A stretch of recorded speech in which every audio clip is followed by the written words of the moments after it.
Government ముసాయిదా ప్రకటించడం అంటే మనందరి సూచనలు, ప్రజలందరి సూచనలు తెలుసుకోవటము అంటే చాలా సంతోషకరమైనటువంటి విషయము. ఇంతవరకు ఎప్పుడు కూడా అట్లా జరగలేదు. అది కృషి మన సిసిఎల్ఏ గారు, మన సునీల్ గారు, లచ్చిరెడ్డి గారి వల్లనే జరిగి ఉంటుంది అనేది నా అభిప్రాయము. వారికి ధన్యవాదాలు.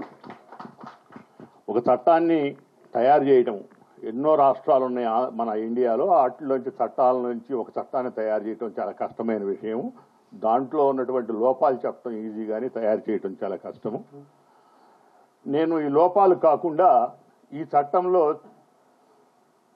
ధరణి ఏముంది, ఇప్పుడు ఏముంది, ఎట్లా ఈ చట్టాన్ని ఇంకొంచెం మెరుగుపరచాలా అనే దాని మీద నాది ఒక మొదటి మెయిన్ సలహా ఏంటంటే, అగ్రికల్చర్ ల్యాండ్కి రిజిస్ట్రేషన్ జరిగిన వెంటనే మొటేషన్ అయి పాస్ పుస్తకం ధరణిలో వస్తుంటే ఈ యాక్ట్లో మొటేషన్ వేరే చేసి ఆర్డీఓ గారికి మొటేషన్ అని పెడితే మొటేషన్ లేట్ అవుతుంది, పాస్బుక్ రాదు తొందరగా.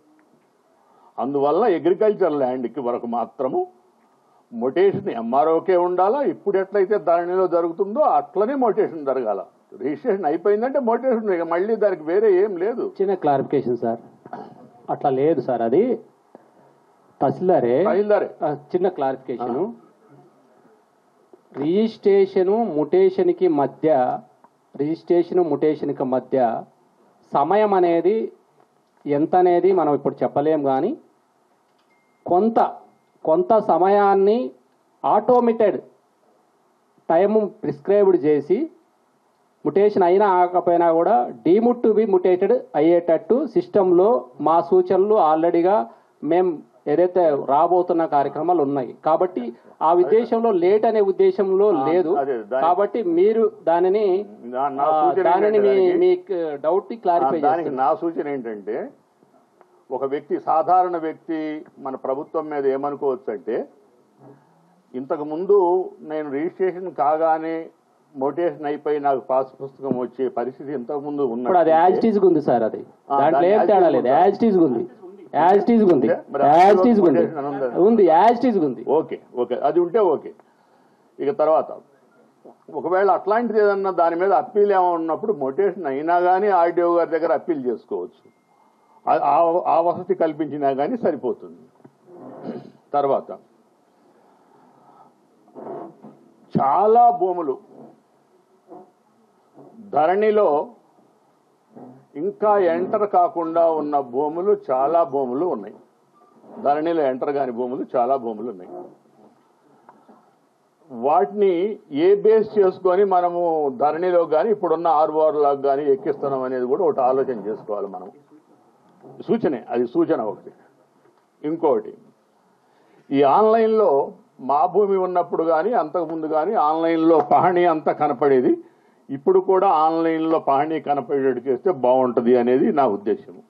ఎవరు ఇండివిజువల్లే కనపడుతున్నాయి, బిట్లు వారికి కానీ సర్వే నెంబర్ వారికి కానీ ఆన్లైన్లో పహణి కనిపించలేదు. తర్వాత ఇంకా record of rights registers prescribed అన్నాం సరే, అది రూల్స్లో వస్తాయి. ప్రిస్క్రైబ్డ్ అగ్రికల్చర్ ల్యాండ్స్కి ఒక రిజిస్టర్, నాన్ అగ్రికల్చర్ ల్యాండ్స్కి ఒక రిజిస్టరా, లేకపోతే రెండు ఒక దాంట్లోనే ఉంటాయి అనేది ప్రిస్క్రైబ్డ్ రూల్స్లో చూస్తే బాగుంటుంది. ఇంకా చాలా ఇంపార్టెంట్ ఏంటంటే,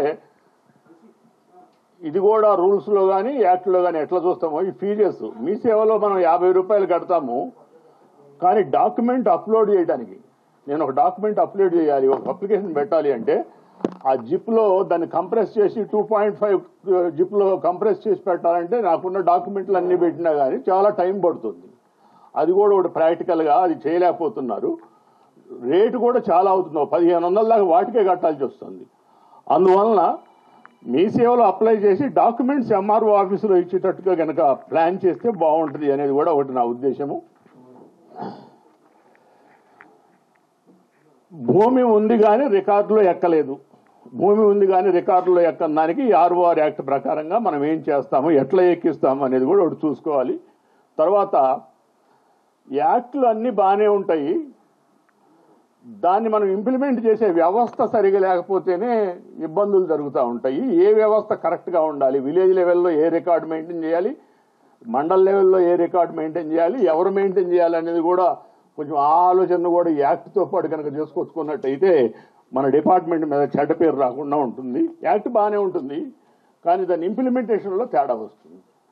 అది కూడా చూసుకుంటే బాగుంటుంది అనేది నా ఉద్దేశం.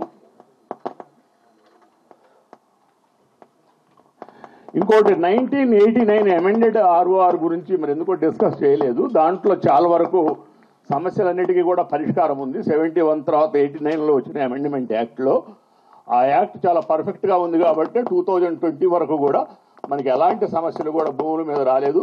ఎంఆర్ఓ రికార్డింగ్ అథారిటీగా ఉన్నారు, అప్పీల్ అథారిటీ ఆర్డీఓ ఉన్నారు, రీజనల్ అథారిటీ కలెక్టర్ ఉన్నారు, గవర్నమెంట్ ఉంది, చాలా మంచిగా నడిచినాయి.